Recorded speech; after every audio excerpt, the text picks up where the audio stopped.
Alright, so it's been a minute since I made a video. This is my dog. It's been a minute since I made a video. About a few months ago, I did the axle video, and I said that we were gonna post a lot of videos, but it turned out being more of a project than I thought between the two of us. Who we didn't know as much as we needed to, so our dad helped a lot on a lot of things, but it ended up being about a 4-day project, which is why I did it over Christmas break. And shockingly, in South Georgia, Christmas break was pretty almost like this. This is February, so it was almost like weather like this, a little bit colder, but it's pretty good. I think what I'm gonna do, rather, because it ended up being like 45 minutes of footage. I got like small storage on my phone, so I gotta go ahead and get it out. I think I'm just gonna give you all this overview, and I'm gonna insert clips of some of the cool, interesting things we did. It's just food for thought. Some of the things that we really did that most people didn't. This will really clear up there. I know it's an LJ, which is the thing, so it's an LJ with 3.5 inches of lift, so I can tell you exactly what it had, because before I had kind of like a hybrid lift because it was a JK spring in the front, and I didn't need like a track bar bracket. I didn't need all that. But then when I got the actual TJ LJ springs for Metal Cloak, 3.5, it ended up being that. And it's actually close to about 4 inches of lift. So I think that's, looking into it, it's kind of like the Jeep thing of getting bumpers and things like that, so they boost up your lift a little bit, but it came to being about 4 inches of lift, about 4.25. It's a little bit more. I think I'm gonna put an inch spacer in the front. I'll show you why, because I have a cool correction plate in the back, and it's kind of like that weird. We're on dirt right now, so you won't be able to see it, but yeah, we'll get into this thing. All right, so firstly, a little bingage, because you know what you're doing. But firstly, just go over. I think maybe in the previous video talked about it. I mean, obviously it's, spray paint, you go through one mud hole and it's all gonna be like this. It's not gonna stay clean. I've tried washing it. I mean, I haven't washed it in probably a week, but still. The N30 high pinion is doing great. There's no seals. I forget where they are. They're like right here. It's just a plastic seal. It's not axle seals. It's just like a plastic cover that keeps dirt out. We don't have those, but it's not really a problem. You just spray in there with a water hose. But yes, I have completely redone my steering, and then we realigned it and all that. Rock Auto came in clutch. I think this complete re-steering was like $80, and it even came with this big bar, which is just that one tie rod maiden. Then I've got a Rubicon Express steering stabilizer. Dude, I'm telling you, I ran without a steering stabilizer for about a week. Then I ran with my dad's old YJ one that was in better shape than the one I had.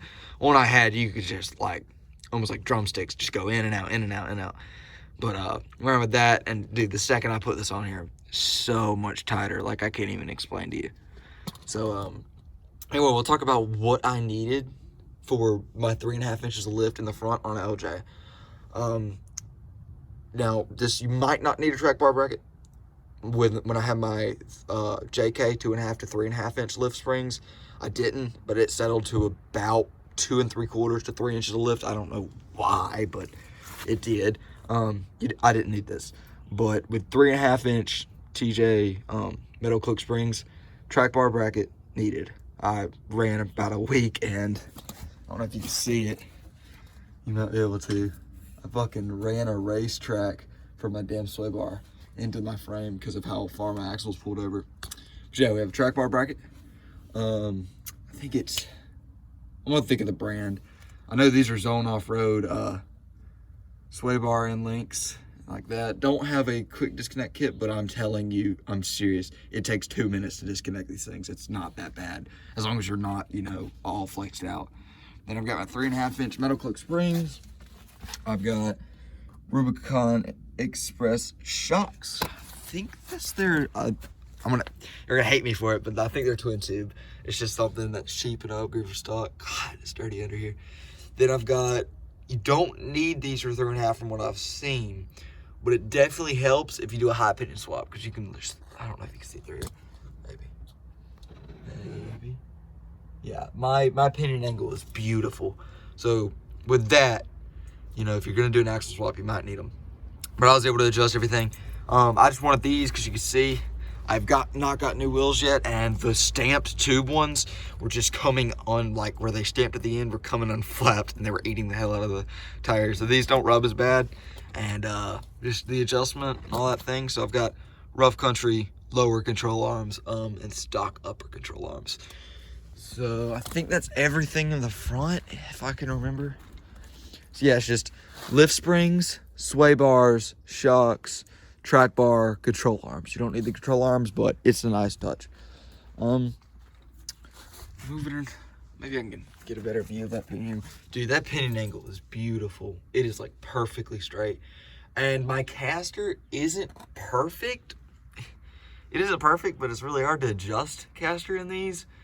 So I really go for pinion angle, and then if I have to fudge it for a little bit, I get caster, but I've still got a little bit of caster. You can probably tell. I don't know where. It's got a little bit, but it needs some work. Let's see if I can stick it in here. Yeah, no. It needs some work. Yeah, we'll move on to the rear. The rear, same control arms. They are interchangeable, front to rear. They are muddy. Oh, Lord. We did stock sway bars, which I'll insert some videos of all this stuff. Then we did, it's the same, I think it's maybe Rugged Ridge, I want to say. Let's see if I can get a good video of it without jacking it up. Rugged Ridge, track bar bracket in the rear. I did this whenever I had just a 3-inch spacer in the rear, because, I don't know, we just needed it. But yeah, let me get it there. You see that cold correction plate down there? That cold correction plate is giving me about 1 inch of lift, which I don't really know if I need them because I've never seen a spring shaped in like a cone shape. I think it's like a metal click thing because I have never seen that. But I don't think I need it. But also, I'm a Jeep guy, and anything that gives me more lift, I'll just commit to, because it's not bottoming out my shocks. It's not doing any of that. So it leads me to believe that I could put a 1-inch spacer in the front. And I'll talk a little bit more about that when I get done. And then I got shocks. So essentially, in the rear, what we're talking about is control arms, shocks, springs, and a track bar bracket. That's all you need to get 3.5 inches of lift. And obviously I've got the Dana 44. It hasn't pulled out and painted. I think I mentioned that in my other video, how I was gonna take it out and clean it and paint it, but I haven't got to that. What we're gonna do is when it gets closer to summertime, because my frame isn't in bad shape, it's just got a little bit of surface rust because it's, always wet in South Georgia. But for the most part, we're gonna sit here and just sponge on some paint, and it should do fine. Like brush on and do that. But if not, I will actually spray paint it and try to take some parts off. But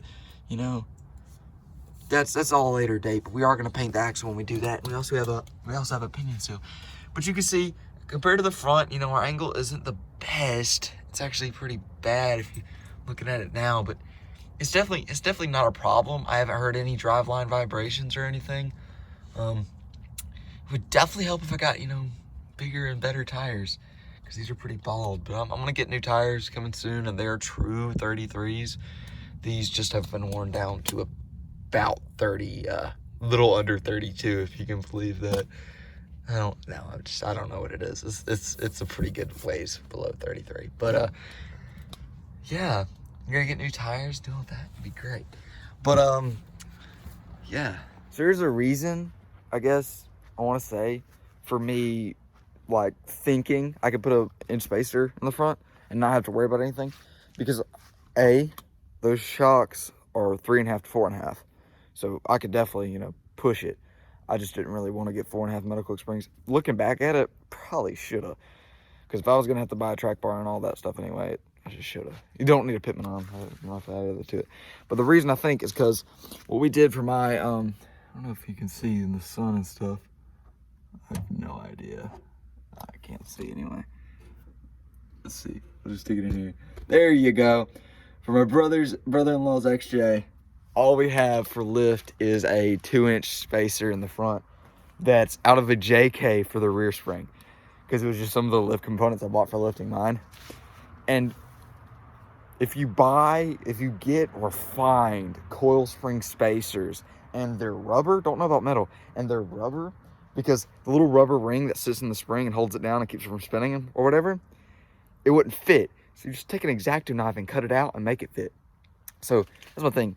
If I had to give any advice, I know bastard lifting Cherokees is just like a thing. You could lift them really cheap, and it's with a lot of things.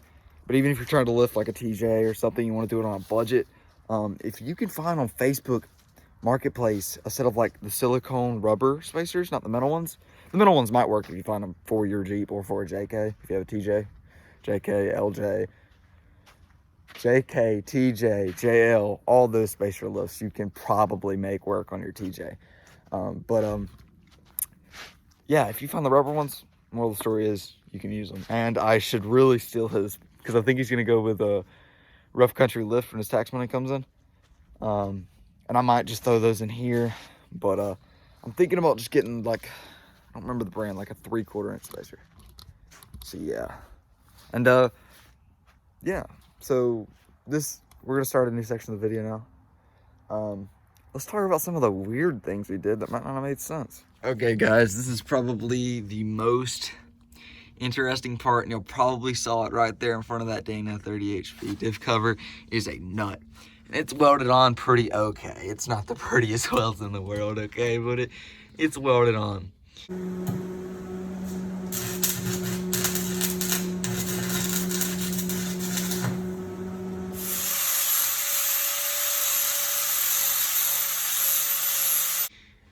We welded on a nut to our tie rod because whenever I was taking the steering off of here and whenever I was getting the steering off of my parts Jeep,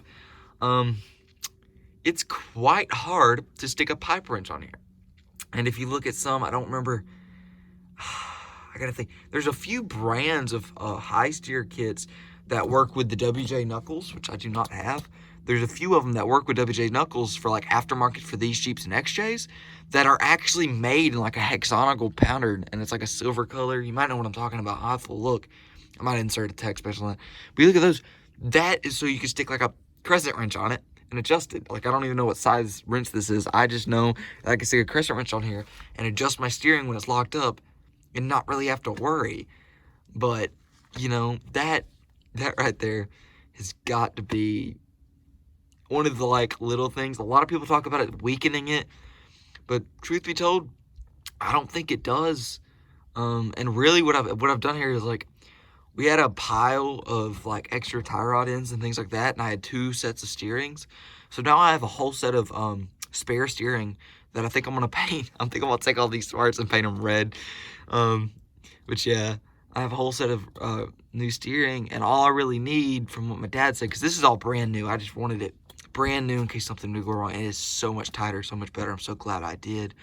But what he was saying, on some of them are completely gone, but some of them, all you need to do is replace the boots. And I know that's what he did on, is it on here yet? It's not on here, it's inside the shop drying. But that's essentially what he did on his YJ steering. So each of us are gonna have spare steering, which the YJ steering, if you do wanna like low budget, better crossover steering, this is kind of like some of the TJ kits, because it's just one tie rod that goes, completely across axle to axle, and then you got a drag length. But what he's gonna do it too is, like, all you really need is boots on that. So we're gonna have a spare steering with just putting boots on it, and that should do us. So yeah, so like I said, I'm gonna insert a whole lot of clips. I hope y'all like the vibe I'm putting off. Hope y'all like, you know, seeing little clips. I'm not going to be able to get it all out. And unfortunately, I'm not going to be able to save all the footage that I did. I might upload just like a compilation of it all. Try to edit down the 40 minutes of footage. And what I don't show here, I'll show there. But it was quite a journey. I enjoyed it. But yeah, guys, I mean, thank y'all for watching. I mean, I hope y'all enjoyed. Y'all like, subscribe if you want. We got like 16 subscribers or something like that, but you know, if you want, stick around. We're gonna keep doing this. I'm gonna try to do weekly or monthly uploads. You may get me bi-weekly. We got a lot of things coming, like injectors. We're gonna do 4-hole injector upgrades. Just a lot of things is wrong with it as far as throwing codes in the check engine light. So we're gonna start doing more powertrain stuff, because the suspension isn't perfect. Yeah, sure, everybody wants a 4.5 or 6-inch long arm with 35s or 37s. Everybody wants that. But unfortunately, it's not obtainable for, you know, a 17-year-old boy. But I'm gonna get it where I can take it That's my just dream, is like anywhere around South Georgia, North Florida, North Georgia, some places, just get it through the basic trails. And part of that's just limited slips. So limited slips are coming soon. Not lockers, because it is a daily driver.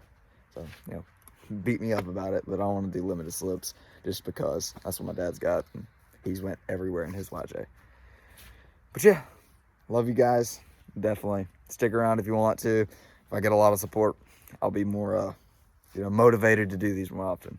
All right, I love you guys. See you later.